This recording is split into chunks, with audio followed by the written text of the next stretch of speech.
Hello and welcome to the Albion Obsessed podcast. We come to you on the back of a thrilling victory against Leicester City. But before we get into that, let's see who we've got on the show today. Today we're joined by I Love Solly March. Well, hello, I Love Solly March. How are you doing today? I love Solly March. Yeah, I love Solly March. Me too. And we are also joined by Kurtis. Kurtis, how are you going, brother? Spectacular, my friend. Thank you. How are you, Tom? Before you ask Dan. I'm doing well. First day back at school for me today. So getting up this morning was like, whoa, I've got to get up and actually do stuff. So, such is life. Daniel, how are you doing today, brother? You are sporting some very fine football apparel attire there. So how are you doing, brother?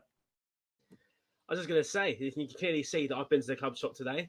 Yeah, I'm all good today. Yeah, as I say, spent some money. So, yeah, a little bit happier. Dan is splashing the cash. And generally speaking there, Dan, that's a really nice top there.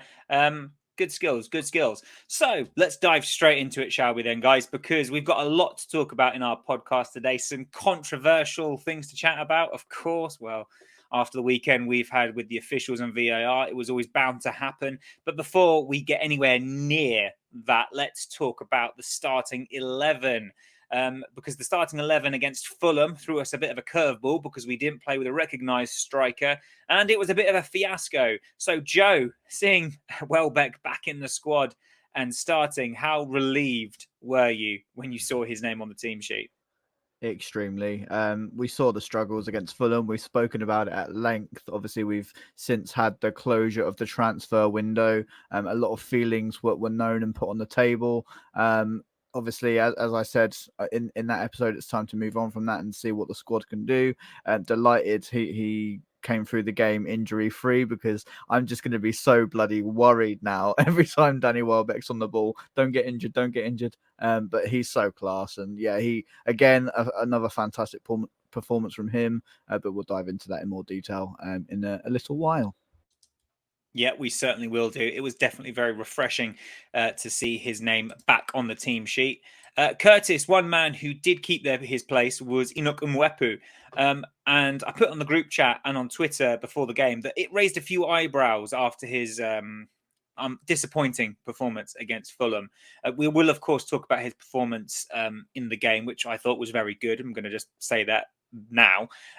But when you saw his name on the team sheet, after that disappointing game against Fulham, were you a bit surprised that he had managed to keep his place?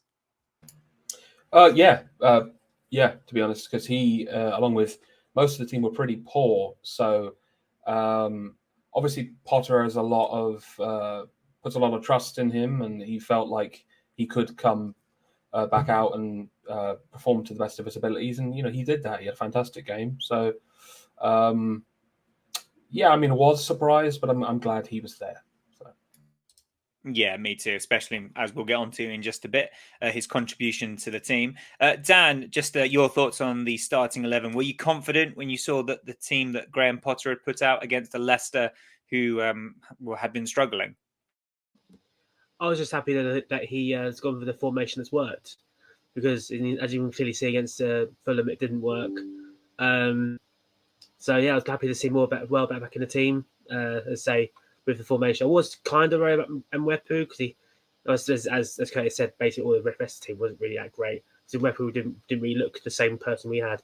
I described him as basically he was crashed. The computer crashed on Tuesday, and by looks of the game, as we'll get into, he got refreshed, Control Alt deleted, shall we say? Very well put, Dan. Very well put. But yeah, let's talk about it. The game kicks off, Joe, and it's possibly the worst start imaginable. Leicester scored after 50 seconds. March was bundled off the ball in the middle of the park. The ball found its way to Daka on the left-hand side. He pulled the ball back to Iheanacho, who taps home from 8 yards.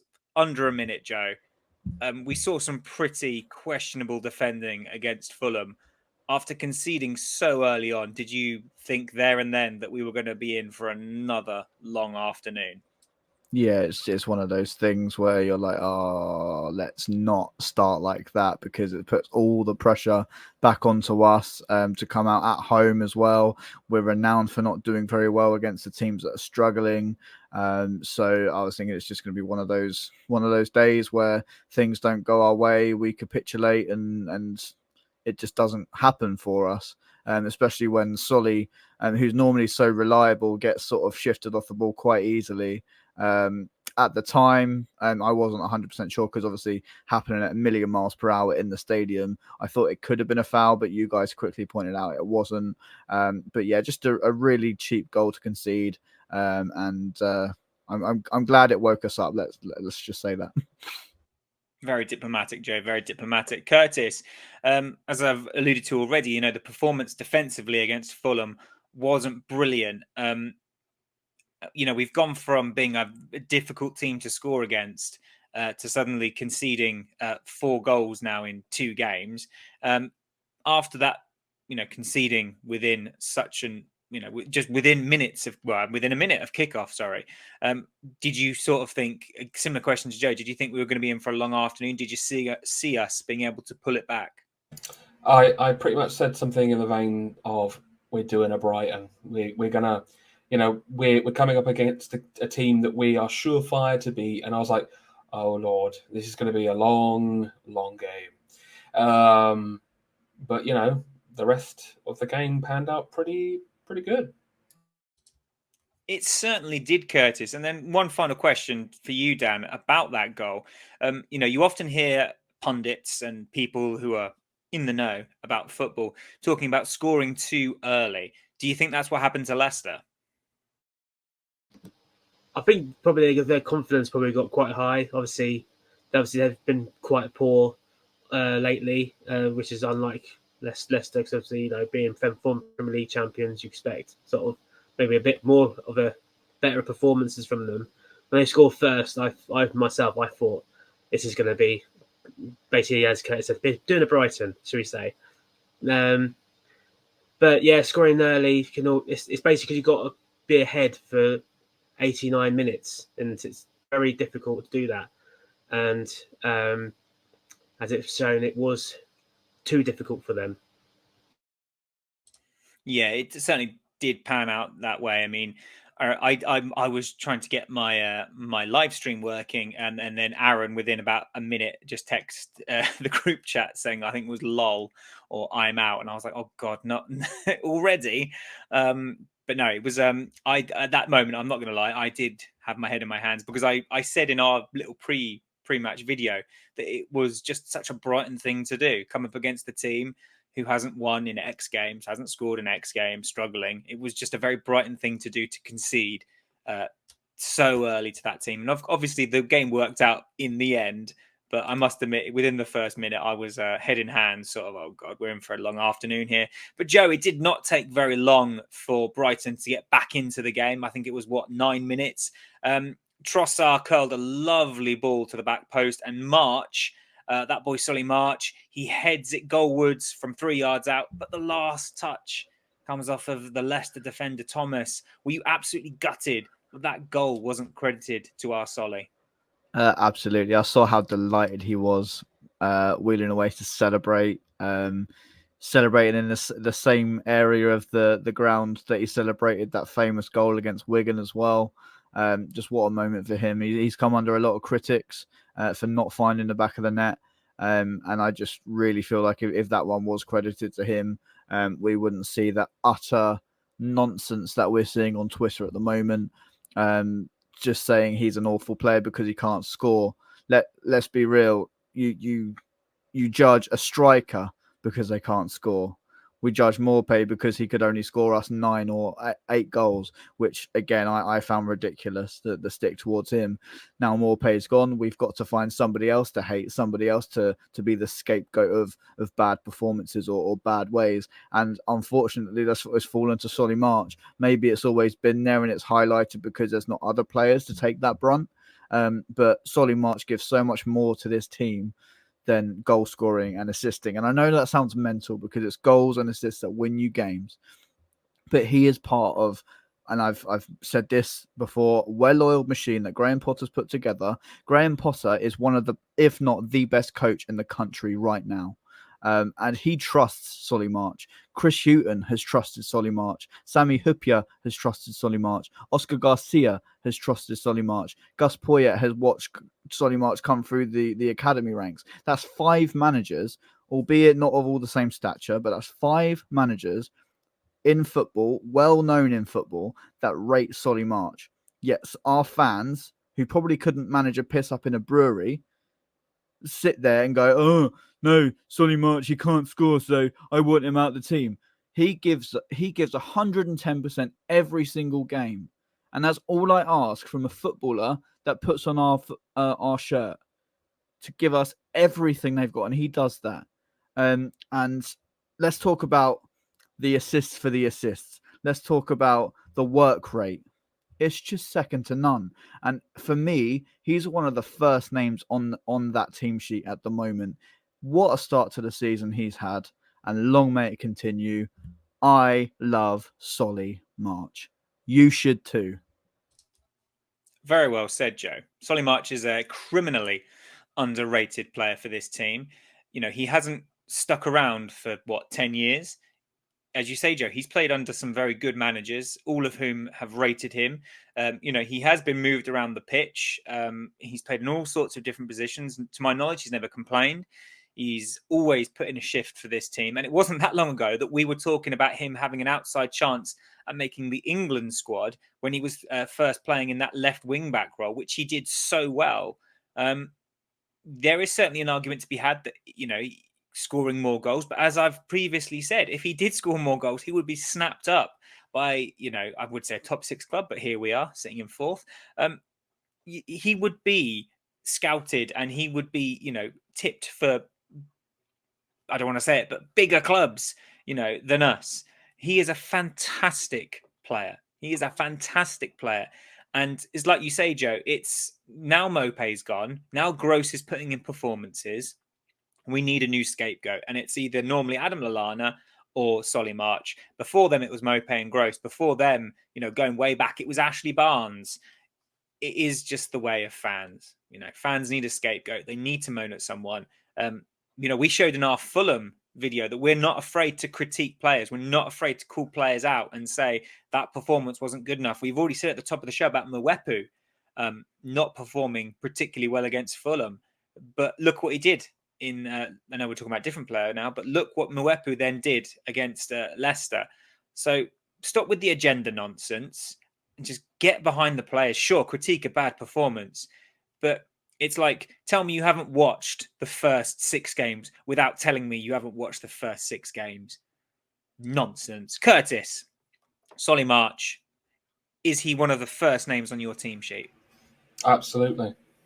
The guy has so much passion and heart, and he's just everywhere all the time. He's so good, man. Like, and yesterday, like, I was so happy, you know, when I thought he got the goal, I was like, yes, come on, finally, Jesus. Because we were saying one of the last 2, like, it's going to happen. It's going to happen at some point in.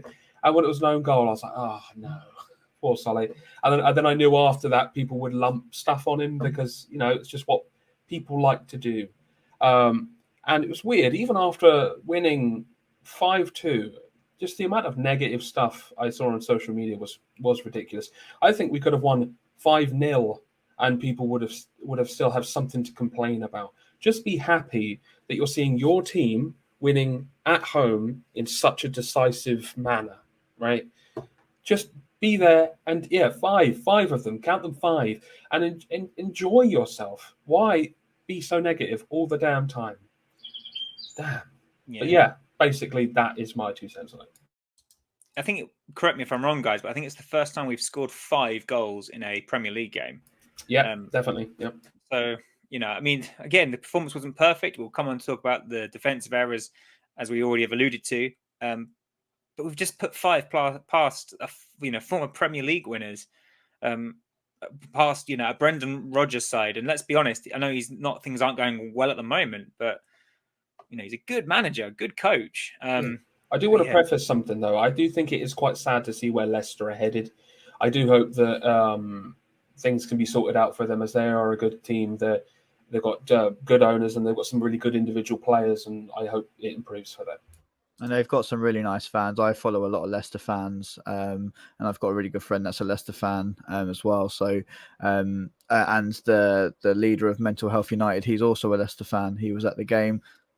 Apologies. So yeah, they've got some amazing fans, and yeah, I repeat what you say, Curtis. I hope that things improve for them. Yep, let's hope so. But one man we've just mentioned there, Enoch Mwepu, who I was, as I say, definitely raised my eyebrows when I saw him in the team sheet. He was absolutely pivotal, Dan, to the second goal. And it only took us another 5 minutes to go ahead after drawing level. Mwepu steals the ball off of Maddison, who was far too casual in possession. And then he's just allowed so much time and space. He gallops forward before laying the ball off to Caicedo, who then powers the ball home. Just before we come on to talk about Caicedo, how good, Dan, will it be for Mwepu's confidence, especially after the Fulham game, to get that assist? They're doing a world of good because of anybody who would have gone out would have panicked, and he would have took a shot himself, and which would have been the wrong decision. I was watching it going past Caicedo, and then got it to. I was like, oh, here we go, and obviously then it happened. I was happy, and obviously, to be fair, the defending was bad for it as well, and but obviously we'll come on to that when we talk about. But yeah, but it'll do great for Mwepu's confidence. And as I say, he got the Control Alt deleted for this game. He got refreshed, he got restarted. They turned him on and off again, and put him back on, and here he is, great again. They unplugged it and went, plugged it back in. He's all good now. Yeah, I want someone out there. I'm not tech savvy. I'm not editing savvy. I want someone out there to, the moment where Mwepu gets the ball, I want them to start like that restarting noise. And then as soon as he passes it off to Caicedo, that dun, dun, dun, dun, that you get when you turn your computer on or whatever. I think that would be pretty cool. That would make me happy. But no, I thought, as I say, someone tried to get like a gotcha moment with me on Twitter because they were like, oh, that aged well. And I was like, yeah, really good. Good skills. Didn't fight it, didn't be like, oh, crap or whatever, because, you know, as I say, we're here to critique where needed and to admit we're wrong when we're needed. But anyway, less about that and more about the man who scored that second goal in Moises Caicedo. Now, Joe, they say he's come to win the Ballon d'Or. He has taken to the Premier League like a duck to water. How impressed were you with Caicedo's goal and his overall performance? I mean, we talk about his performance every week. It's becoming a usual thing. Caicedo, 10 out of 10 every single game, maybe except for the Fulham one. But as we've already said, everyone was off the boil then. But what a guy. Energy, fantastic. Intelligence for the game at such a young age, fantastic. To be in that position, like he's technically like a holding ball winning midfielder, and he finds himself on the right hand side of the attack. Absolutely fantastic pace to get there, to know what Mwepu was going to do and pass it to him, and the strike. Can we talk about that strike? That was like one of the most powerful shots I've ever seen in my life. It almost took the bloody until net. later in the game. Well, yeah, we'll talk about that. I'm still salty about that, Tom. I was going to get salty about it later, but now you've triggered me. Talking about Caicedo, what a strike that was, and I'm sure the net almost came out of the ground. And fantastic for him. 6 games in to get a goal. Obviously, he had a fantastic end to the season last season. Got a goal against United. It's going to do his confidence the world of good. And he's come out as well. I saw Richie Mills release an article saying Caicedo doesn't want to leave and he wants to be at Brighton and work at Brighton. So long may that continue, and let's hope that loyalty stays with him, because we're the ones that have given him that chance. We've got a fantastic team around him. I feel like we should in the future build the team around Caicedo, and who knows where this team could go. What an exciting time to have this young man in our Premier League squad. Yeah, it's a very exciting time to be a Brighton fan. And we'll talk a bit more about that in depth a bit later. Really quickly, Curtis, before we talk about Leicester's equaliser, there was a moment when it could have all been over, really. And that was a bit of a howler at the back from Ward, who I'm just going to go out there and say I think he must be one of the worst Premier League keepers I think we've come up against. The only one who I think comes close was was it the Norwich keeper Matt McGovern, or was that in the Championship? Anyway, That was in the Championship. Oh, yeah. was it? But anyway, it was a Ward. What a poor performance I thought he had, and he almost gifted Danny Welbeck a goal. Welbeck chipped it. It did hit the roof of the net. But Kurtis, could we have been and should we have been out of sight by that point? I mean, I'm not going to sit here and slate anyone's performance. I mean, but he was bloody terrible, yes. So I think, I think if there was people up that side, maybe Welbeck could have got a ball to someone. But I think you've got to give something to Welbeck for even just trying that amazing piece of play there. I mean, it just shows again how integral he is to the side. I honestly could say this, right? If Welbeck went a whole season, right, without scoring a single goal, played every game like he does, with that intensity and holding up the ball, and he's really intelligent, I would be fine with it. Legitimately fine. Yeah, I'd take that. I mean, I don't know if you guys saw it, but before the game, Joel Veltman was talking to Sky Sports, and he said one of the reasons that Brighton are so hard to score against and to beat is because the press starts with the forwards. And I think you've just hit the nail on the head there, Kurtis, because that's exactly what Danny Welbeck did. He started that press. He forced Ward into a mistake. And, it almost cost Leicester a third goal before half-time. The man's a menace. We have to address this. He needs to be stopped, but he doesn't. Don't stop him ever. No, but he's a menace, and he's been so good in that role that he's doing. Long may it continue, Danny Welbeck. Long may it continue.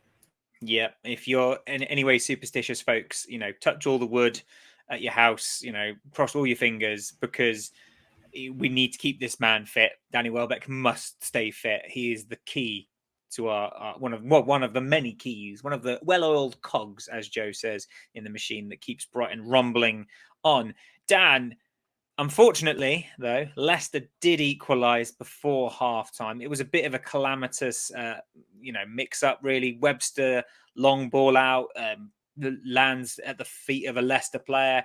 Then a simple ball over the top from Tielemans, which catches out Dunk, who has been, pretty stellar so far this season. And Daka controls it, slots it past Sanchez. I don't know if you were at the game last season, but did it remind you of what happened against Villa? Simple long ball over the top and bang, we concede. See, now I can't remember that, but obviously I'll just go by what I saw. I sort of, when I looked at it, I was at the replays, I sort of was like, well, Dunk clearly was just ball watching, not really keeping an eye on anything behind him. And obviously, when he tried to go for the ball, it just sort of fell, and it sort of, as you see, he didn't get back up either, so he knew that basically was it. It was unfortunate to happen, but it's one of those things that just happens sometimes. It was a nice ball, just I will say that it was a good ball, as it did catch Dunk out, and then. Unfortunately for us, it was a goal come out for it, and obviously now it's level. But we just have to try again and get back another goal, and which we obviously did, which we'll get onto. Yeah, we did. We certainly did crack on. I think I was really disappointed to concede another relatively sloppy goal. As I say, it had shades of last season's Aston Villa defeat on it with a long ball over the top, which caught our defenders out a few times last season. And it was just a shame that, as you say, Dan, that Lewis Dunk didn't deal with the ball. It caught him out. And, it was a fair play to Leicester because it was a good goal. They've obviously spotted a weakness in our defence, which I highlighted in our group chat at half-time, which we'll talk about now. There was no changes going into the second half. I was on the group chat saying that I wanted to see us go to a back four because I thought Dunk was a bit isolated in the centre. There was quite a few gaps in between the back three, which I thought would be exploited by the likes of Jamie Vardy when he came on. Thankfully, Graham Potter didn't listen to me, and he listened to himself, because Graham Potter, it turns out, he knows more about football than me. Who would have thought it? But no changes were made at half time. And Webster, very quickly, in my mind at least, made up for that relatively poor ball. and he went on a mazy run through the middle of the pitch. He slalomed between Leicester players, and then he was eventually brought down 5 yards outside the box. Just before we talk about what happened next, Joe, how nice was it to see Webster make one of those quintessential Webster runs? Yeah, it's something that we've seen and highlighted before about Webster's game, about what he can bring to the side, and it was brilliant to see him do that. And it's won us a free kick, so I'm sure Graham Potter was really happy with him that he gets us up the pitch that way. He's a big lad; no one's going to tackle him. So yeah, it was a good piece of intelligence from Webster to see the gap and just burst into it and win us that free kick. Now, folks at home, if you've watched the game, you know what's coming next. Now, the weekend was littered with controversial VAR decisions, and our game against Leicester was no different. We had the free kick. Gross's free kick is put into the box and it's partly cleared, but then the ball falls to McAllister 25 yards out and he hammers absolutely thunder bastard of a shot into the top corner. Goal of the season right there. Goal of the season. What a goal. But it's chalked off for offside. Took 4 minutes. 4 minutes. Kurtis, in your opinion, based on what we know now, based on all the replays that we've seen, now that we're no longer in the heat of the moment, was that the right call? Well, first things first, I hope they managed to get the actual goalposts from Eastbourne, because that's where the ball took it, because that was ridiculous. It's such a shame that was chalked off, because the power he got on that, that would have been probably up there with like one of the greatest goals at the Amex, period, I think. So it was a big shame in that sense, but also a massive shame for Mac, because he was great. But it's so strange. Like there's so many, I've watched it over and over again. I've watched, the slow motion, and I've looked at where they've drawn the lines and everything, and I'm still like, I don't see how. I don't see how. Still, if one of you could maybe explain it to me, then I would appreciate it. I mean, yeah, sure, I'll give it a go. So actually, I won't give it a go, because actually, Dan, you messaged the group chat just before we came on air about that ref watch or whatever it's called. Do you want to just explain to the viewers what they said this morning? So basically, I'll explain what ref watch is. Basically, they have Dermot, who's a former referee, to come on Sky Sports News during the football show on a Monday to basically talk about VAR, basically, and decisions, what should have been and whatever. So with our game, they looked at it and he said basically that it was offside due to obviously when they did the lines, but obviously it took ages to try and determine where the Leicester player was and where the Brighton player was, which I don't understand anyway, but okay. And then he said the next thing they got to look at is if the overhead kick impeded the ability of the defender to head the ball away. And in his mind, it did. That's why he went to the monitor, which I was puzzled with, because I was thinking it's an offside. If you're looking for an offside, basically they tell you it's an offside and you go for it. Then he went to the monitor. I was like, "What are you doing that for?" It's the thing. But apparently the reason why he went to the monitor is if his opinion that it was clear and obvious that it was impeding the defender, and obviously in which they said yes. And obviously they gave the offside. It's one of those sort of decisions where you sort of go, because the other, I think it was Sue Smith and I can't remember the other guy's name. They were like going, it's unfortunate that was given an offside, but you don't want to see that because it's a nice goal. And it was like, yeah, it is a nice goal, but according to the referees, it's an offside, which I've seen pictures of it, and I'm like, it doesn't even look like it, because your immediate reaction is to look at their feet. But they're not looking at your feet, you're looking at the arm, and it's like that needs to be changed to start off with, because I know they can score with shoulders and whatever, but to try and determine where the sleeve, obviously you can't tell on my sleeve, obviously where the sleeve starts and ends and whatever, and obviously it took too long as well. The whole situation of it all is I sat there like it was going zooming in, zooming out, zooming in, zooming out, and I'm like, what are you looking at? what are you looking at? I don't know what you're looking at. And then they kept zooming in and out. I'm like, decide what you're doing seriously. And then it's like, then all of a sudden they put the lines up, and I was like, that didn't look offside. And obviously then they replayed it to look at that. And obviously then went to the monitor and all that. It took way too long. I don't know if you guys want to carry on this bit anyway. Yeah, but it took too long, way long. Joe, if it takes 4 minutes to chalk a goal off for offside, if it takes all that time to draw the lines to see, and if it's then a subjective decision anyway, does that fall into the realms of clear and obvious error? With how closely they look at it, as Dan said, they look at the bloody shirt seam. It's never, ever, ever going to be clear and obvious. Never. When they measure it by a millimeter. So a player's getting impeded because he wears an extra large shirt and the other player wears a large shirt. Is that seriously what the referees and what VAR are trying to tell me they're working off of? Because somebody's shirt seam is a little bit bigger than the other one. It's absolutely ridiculous.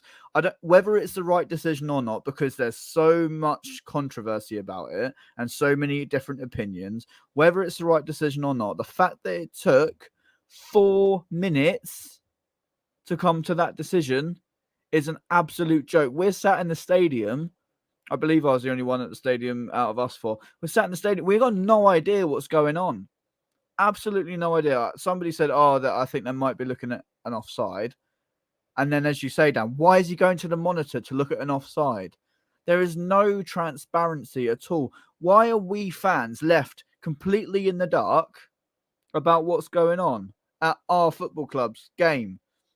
They should take some serious pointers from rugby and have the referees microphoned so they can take some bloody responsibility for the complete incompetency that they continue to show week in, week out, and it has to be invested. We've spoken about the decisions at the other games as well.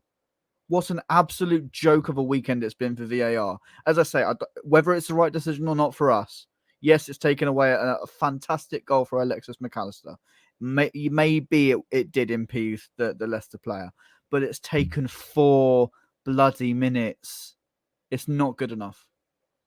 No, and if it's offside, that is not that is an objective, right or wrong, as it were. It's not subjective. So, as you say, why on earth was the ref sent over to the monitor? It was either, that's offside, you got to chalk it off. There should be no, we'll go over to the monitor. That's because that is not clear and obvious. Because from my perspective, Mwepu, he looks offside, but he doesn't touch the ball. Yes, he makes the effort to play the ball, but before Mwepu even shapes his body to get into the overhead kick position, the Leicester defender is already putting his head down. So he hasn't impeded the defender. He hasn't changed the defender's mind. Nothing Mwepu has done has impacted the Leicester City defender's ability to clear the ball, which means that it's purely subjective, which means it's not a clear and obvious error. And if it takes 4 minutes to decide, that is not clear and obvious, and that is not in the remit of VAR. Kurtis. Just quickly as well, what makes me angry about it is all this extra time that it takes to do these things. It's time that's going to be added on at the end of the game, which could cost a team 3 points, and I would hate for that to happen to anyone, Would be horrible. Somebody made a suggestion. Sorry, Tom, just before you. Somebody made a suggestion that it should. Again, I'm bringing rugby into it. A lot of people won't like me for this because rugby is a posh man's game or whatever. I love rugby personally. The rugby clock stops when the ball goes out of play or when the referee's making a decision. That should. I think football should. The length of the game should be shortened, and the clock should stop. And I think we would see a much fairer, and then time wasting goes away as well, because everyone would have the same fair amount of time to win the game or get the points, and that wouldn't even be in the conversation. time wasting would stop giving a team an advantage. What I was going to ask you, Kurtis, is do you think, as Cam, our friend Cam on Twitter suggested, do you think there should be a time limit of, say, a minute? And if the officials cannot make a decision within that time limit, that the original decision should stand? Absolutely. Yeah, I completely, because it's just frustrating enough not knowing what's going on, like anyway. And like when you're at the stadium, all you've got is checking for possible offside, checking for possible Come on, man, just give us something at least, you know. But yeah, I totally agree with that. That there should definitely be a time limit to these things, because 4 minutes is ridiculous. Yeah, it so is, and like it lingers on to the fans that are in the stadium as well. Because when we scored the third goal, the guy in front of me, he turned around to us and he was like, "Don't celebrate, VAR might rule it out." And he didn't celebrate Trossard's goal, which we'll come on to in a minute. And I just find that absolutely sickening. It's just taking the love and the spontaneity, is that the right word? Spontaneity. Spontaneity, thank you, Tom. Out of the game, and it's just so sad to see. And correct me if I'm wrong as well, guys that might know football a bit better than me, but when the defender heads it out, does that not start a new passage of play? So then the offside shouldn't really be a thing. But I might not know the rules well enough. Again, it's technically, you could make the argument after they draw those lines that Mwepu was offside. The bit that is subjective, and in my opinion, therefore not clear and obvious, is whether Mwepu's actions impede the defender. I'd argue that they didn't, because the defender successfully cleared the ball. I don't know what would have happened any differently if Mwepu hadn't have gone for that. But just one thing on this point, because I don't want to linger on it too much, because I'm sure everyone's already ranted themselves silly about it, is just in reference to rugby. I think it's so key that you can hear the referees, you can hear the man behind the screen who's giving the referee on-field referee the instructions from the VAR, wherever they may be. And as a fan in the ground, you can buy, this is at rugby, you can buy like a ref mic. So it's like just like a little earpiece, and it's got like a little radio box on it. And you basically you can hear what's happening on the pitch. And also when you watch rugby on the TV, you can hear the referees talking to each other. And it just helps build this communication. And it also, as Joe, you've mentioned, it makes referees accountable. We expect players and managers to come out after a game and justify decisions, justify formations, justify performances. Why aren't the referees doing that? Are they so scared of any and all scrutiny that they just hide themselves away? And any time that a manager or a coach so much as thinks about criticizing them, they're fined. That's not how a sport works. Your referees are not infallible. There's a reason that hardly any British referees go to major tournaments. It's because the standard of refereeing is not good enough in this country. And VAR and the officiating behind it has had a shocking weekend. And in my opinion, I would rather have a few odd games where we as Brighton fans get goals ruled out that I later go, oh, that shouldn't have been ruled out. Or, other teams get a lucky goal that should have been offside, than have this system in place that stops fans celebrating goals in the stadium.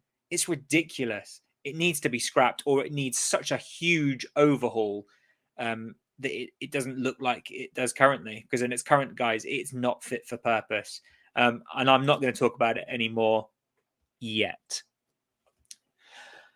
Whew, that felt quite cathartic. I quite enjoyed that. Anyway, so let's move on and talk about an actual goal.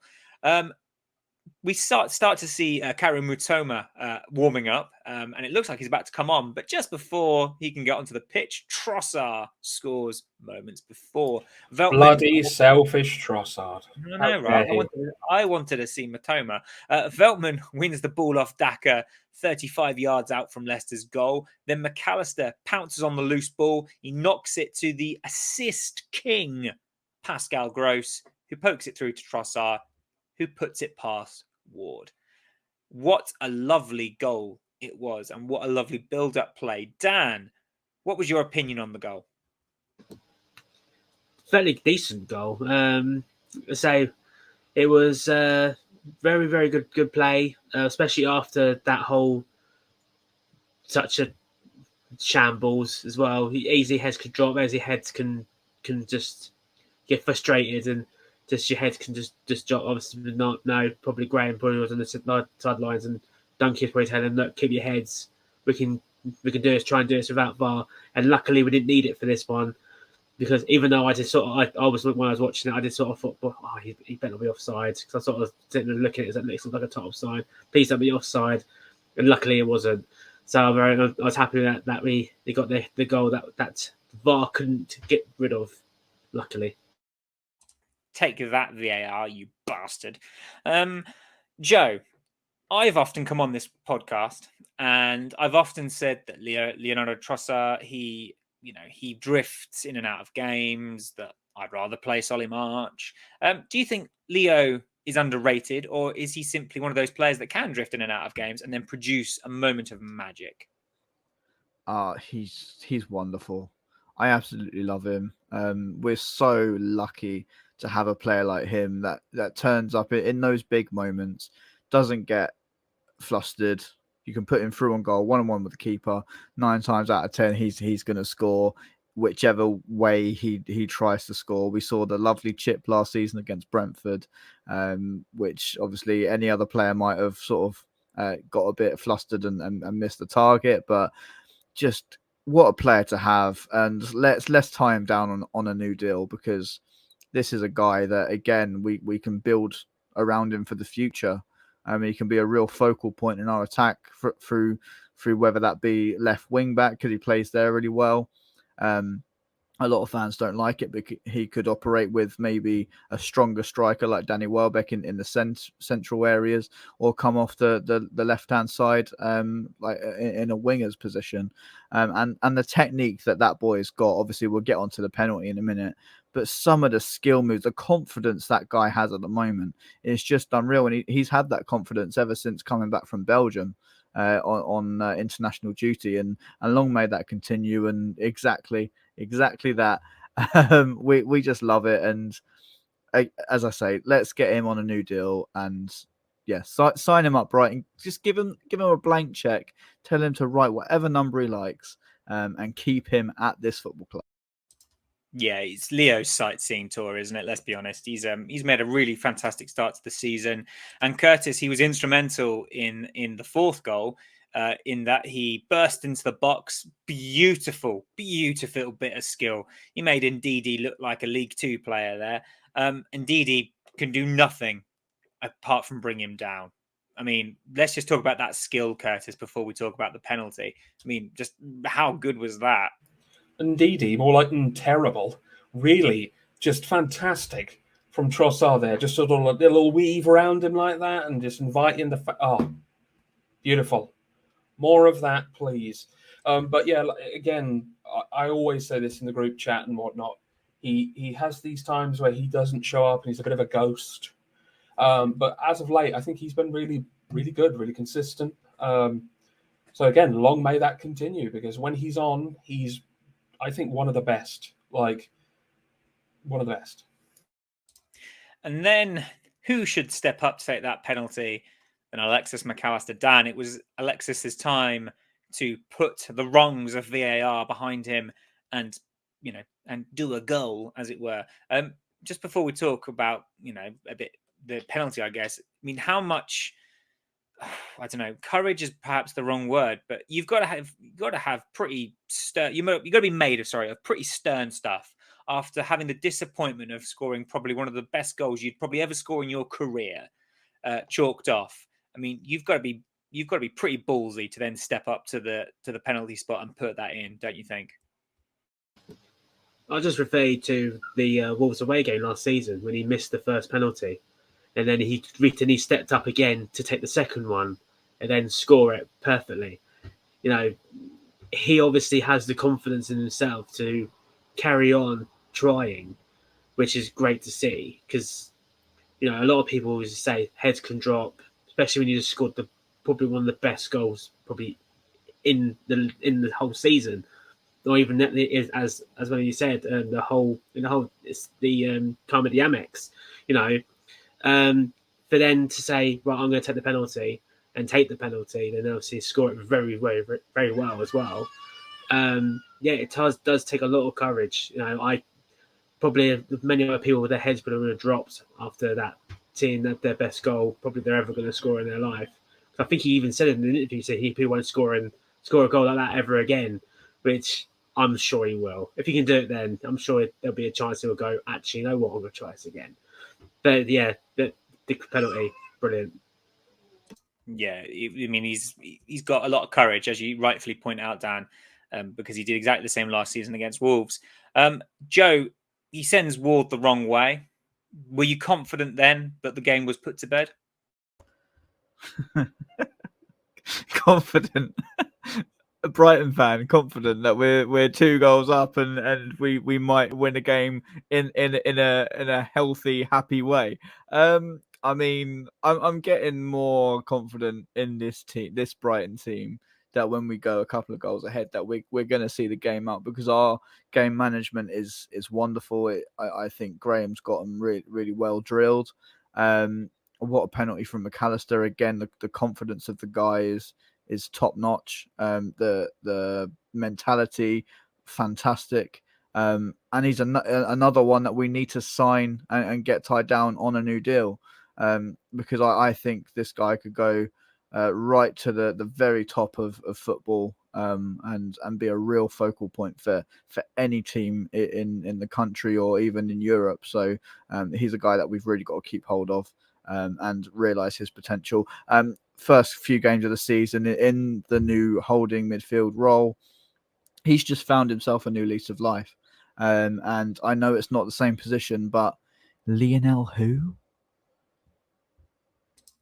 Yeah, the Argentinian number 10. I mean, it's worth mentioning, like, I think it was against Man United or West Ham?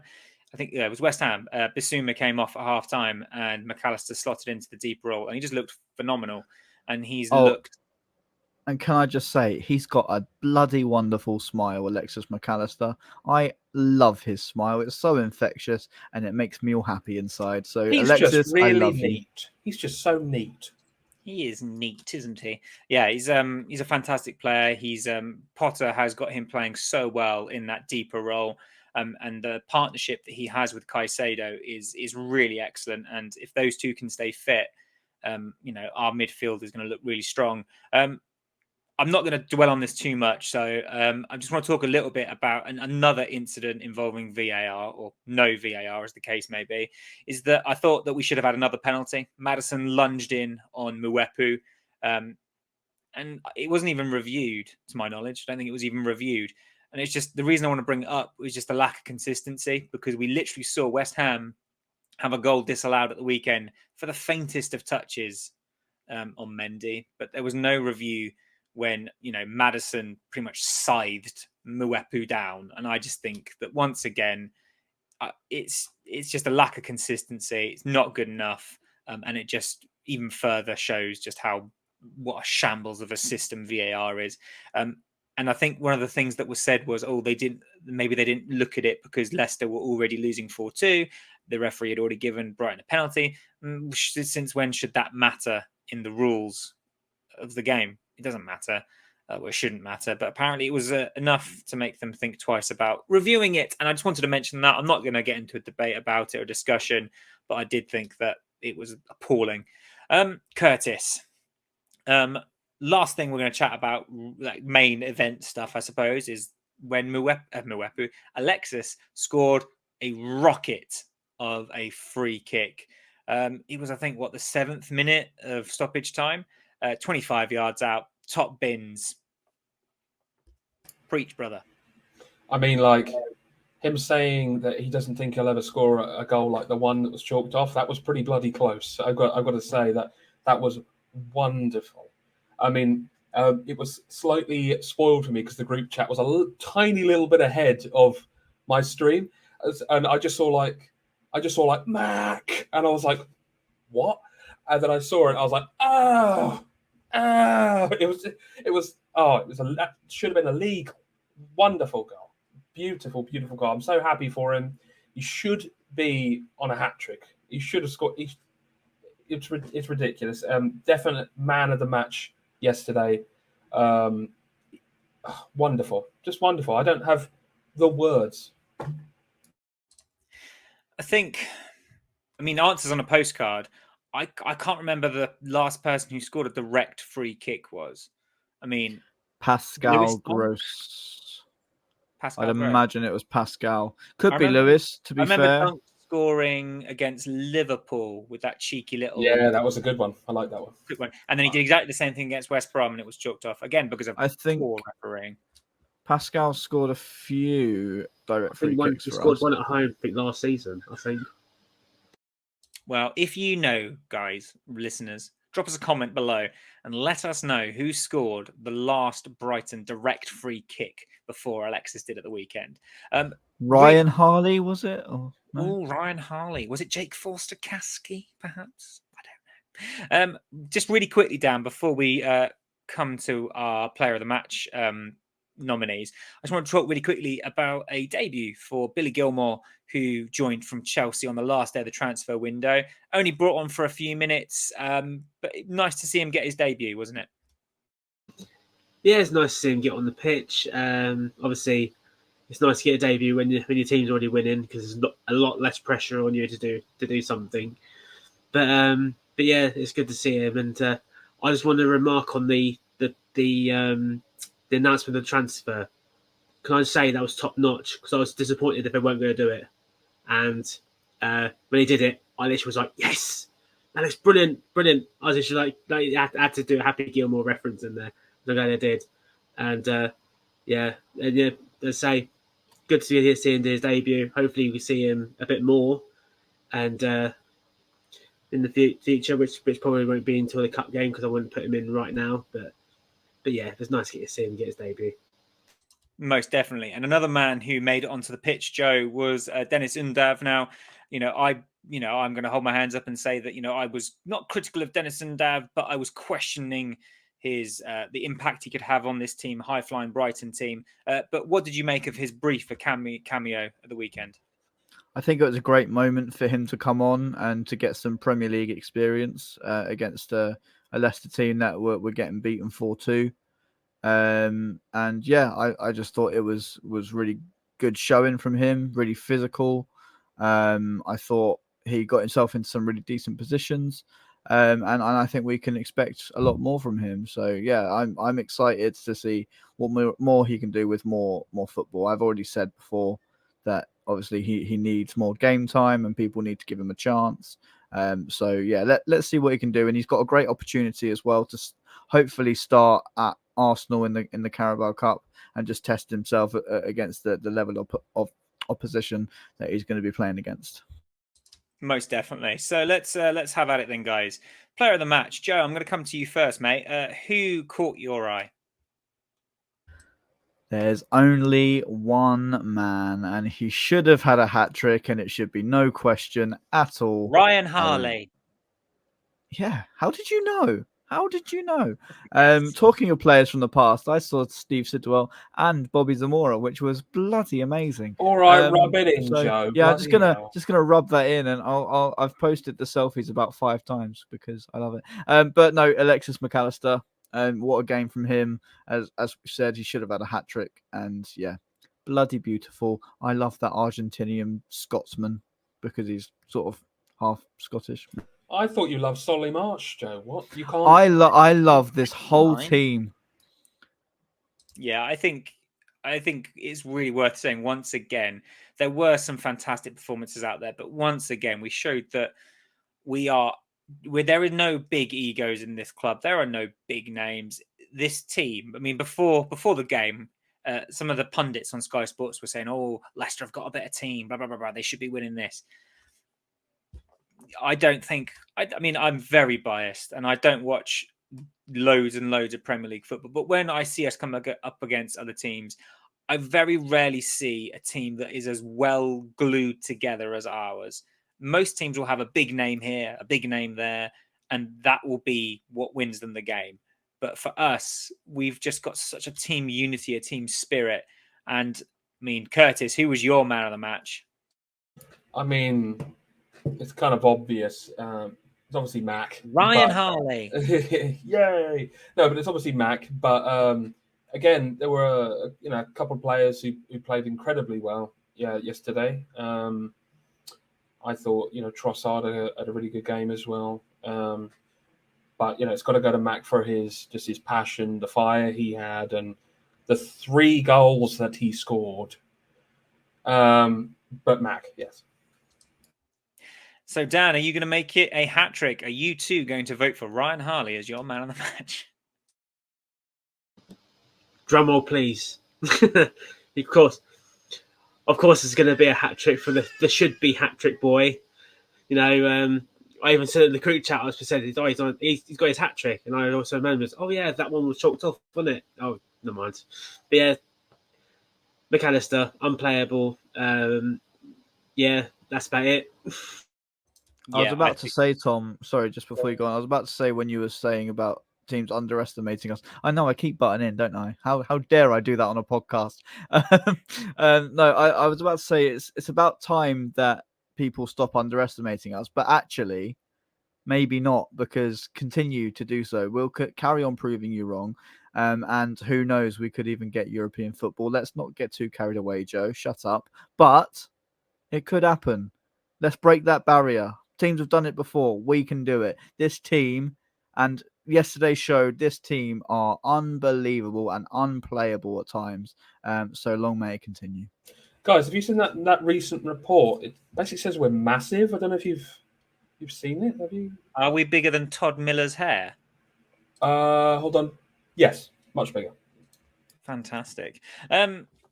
I think in terms of my player of the match, I mean, yeah, McAllister, because he was phenomenal. But I'm also going to give out a shout out to Mwepu, because I did not expect him to put in such a, I mean, albeit a bit quiet, but he was very professional. He did the easy things, like he did things well. He kept it simple. And after the game against Fulham, which I was very critical of him for, I think I have to give him a shout out, because I thought he did really, really well. So big shout out to Enoch, but no, it has to be Ali Mac, because again, getting into that new holding midfielder role and scoring those goals. Phenomenal performance from him. Only choice, really. Is that the first time that we've had all 4 hosts pick the same player for man of the match? I think it might be. We've been pretty close before, but it could be. Now, Joe mentioned, Curtis, of dreaming of European football. Burnley have done it. Wolves have done it. I even think Manchester United have done it. And we all know how I know that they won at the weekend. I shouldn't be too cocky. But no, teams like Brighton can make Europe. Do you think we dare to dream?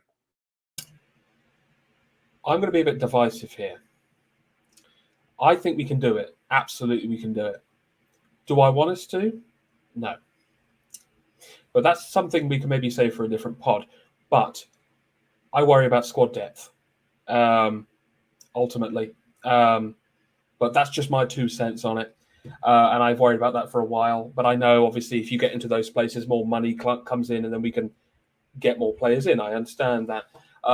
Would I like to see us play European football? Absolutely. I'd love to see it. But I worry. So, yeah, we'll. I think we can save that for another pod. Maybe if we're still rocking, the top 6 aspirations towards the end of the season, we can dive into it then. Dan, your thoughts on it, please. I mean, obviously, we need to. We are only 6 games into the season, but we're mixing it up. We're 4th. We've got like the top 6 sandwich. We've got like 3 above us, 3 below us. And there we are, just rocking in the middle, having a lovely time. Do you think that Brighton could push on this season? Everyone was tipping Newcastle to do it. Why not Brighton? See, I agree. Obviously, no, I think we could probably do it. I want us to do it, but my worry is slightly different.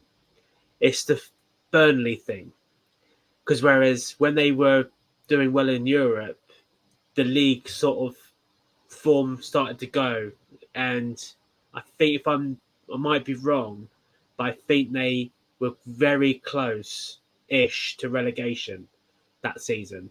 I can't really remember, but I know they were they were sort of close to it. That's the only Yeah, thing worries yeah. me. Yeah, I think you're right, Dan. I think they had a high-flying season and then quickly found themselves fighting relegation. And I think Wolves did as well.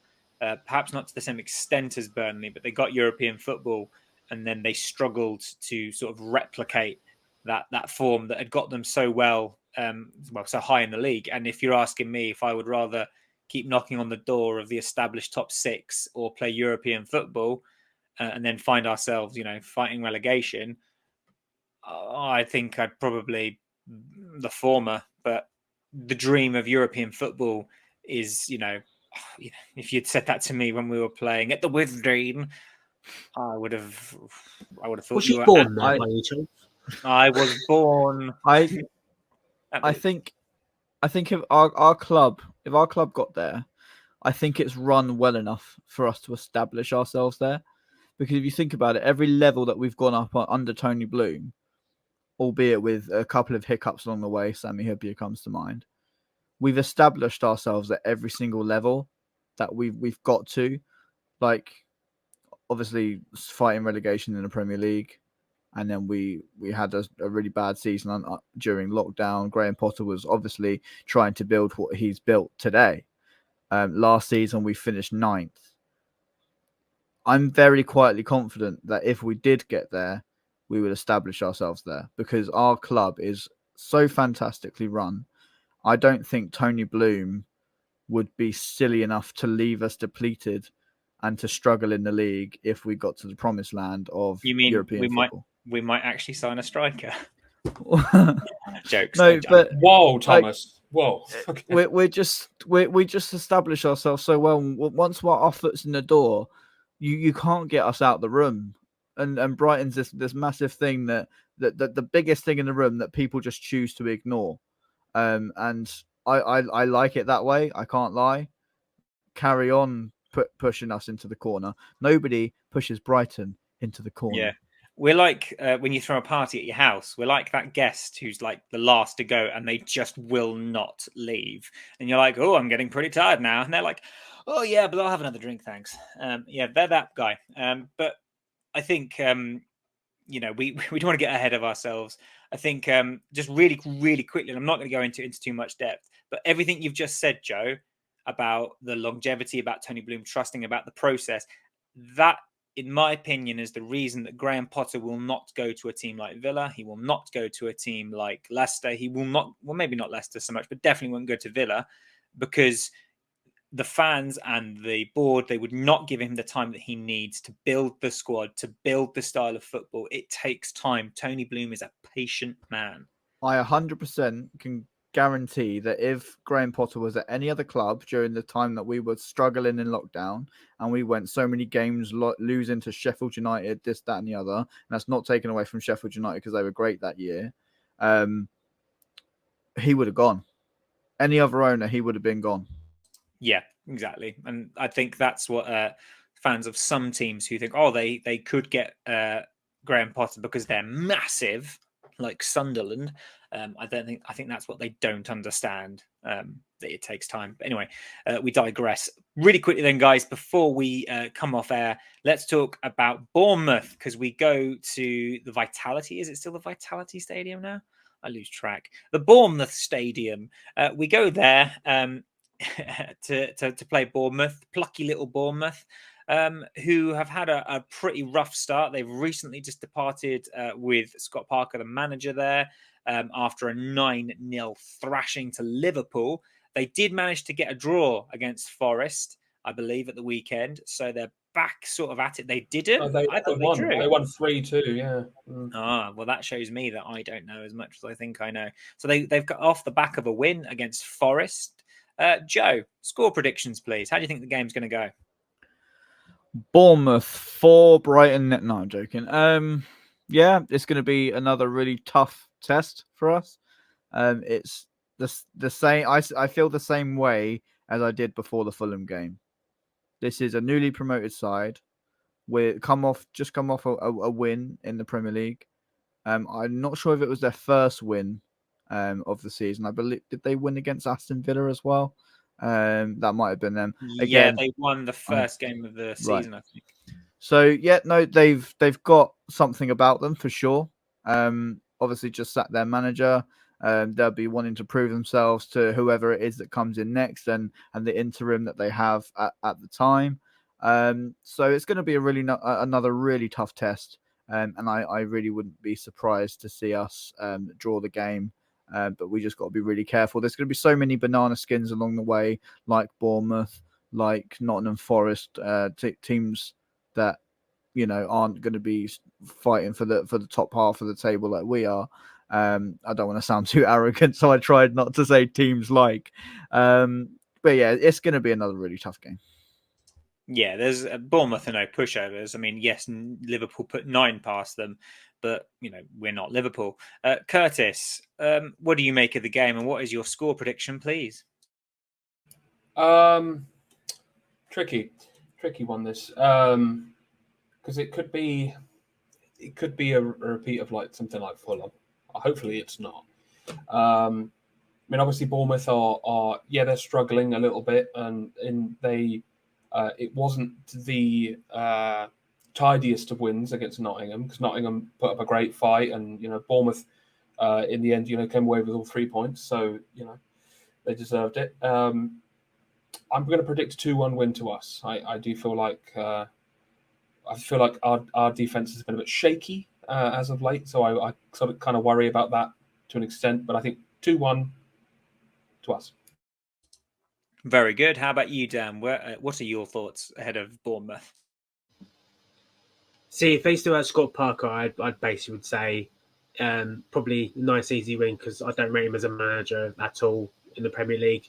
But as they sacked him before we can have a chance to even play him, obviously it's going to be completely different. Selfish poos. Yes, they are. They're very selfish.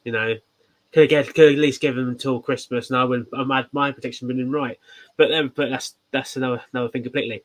But as is someone different, it's going to be one of those teams where it could go horribly right, or good. It could go right. It could go horribly wrong. As we know, at the moment, there's no movement of manager, which probably is maybe good or bad, depending on what side you're sort of sitting on. I feel the same. Maybe a sort of close win, 1-0, 2-1. Just sort of get the goal, be a goal ahead, and just sort of just hope that we don't have any mistakes and do all right. But yeah, it'll be one of those games where hopefully it won't turn out like Fulham. Yeah, let's hope so.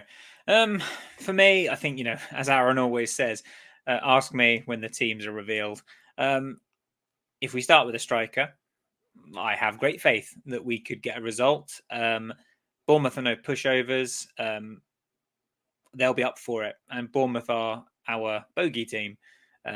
So I'm going to go with a 2-1 win, because I'm going to be nice and optimistic. But as Kurtis has sort of said, our defense is a bit shaky at the moment. So to keep a clean sheet would be a bonus, but it is not nailed on. Who knows what Bournemouth will be like? Dominic Solanke might turn up and absolutely rinse us like a wet flannel. But let's hope that doesn't happen. Just to clarify, I didn't just pick my nose. It was on the outside. Just saying. And by the way, in this pod, you might have seen us agreeing and disagreeing on stuff. Why don't you head to the YouTube channel, where there's an agree-disagree video from the two chaps above us here. Really great piece of content there. Really, really, really fun stuff. Check it out. You'll love it. It's great. Kurtis, I agree. It is excellent, by the way. Brilliant. Yeah, it's pretty good if I say so myself. Joe, you've done some lovely editing there. Very good. Yeah, well, of course, guys, our YouTube channel has got some fantastic content on it. And we're going to be bringing some new fantastic content your way very soon. I've been banging on about it. We've got an author coming on next week, which is going to be really exciting. More information to follow. Don't forget, guys, we're also doing our Guess the Shirt competition. Guess the Shirt, it's not a competition. Guess the Shirt content that we're doing daily on the old Twitter and Instagram. I don't have anything to give away, so no, not this. I misspoke, Joe. I got too excited. But anyway, you know the drill. Wherever you may be, whenever you may be, have a wonderful day, evening, morning, brunch, slightly late supper, maybe a little 11sies, you know. But anyway, don't forget to like, share, and subscribe for more content if you haven't done so already. And we'll see you next time. Take care.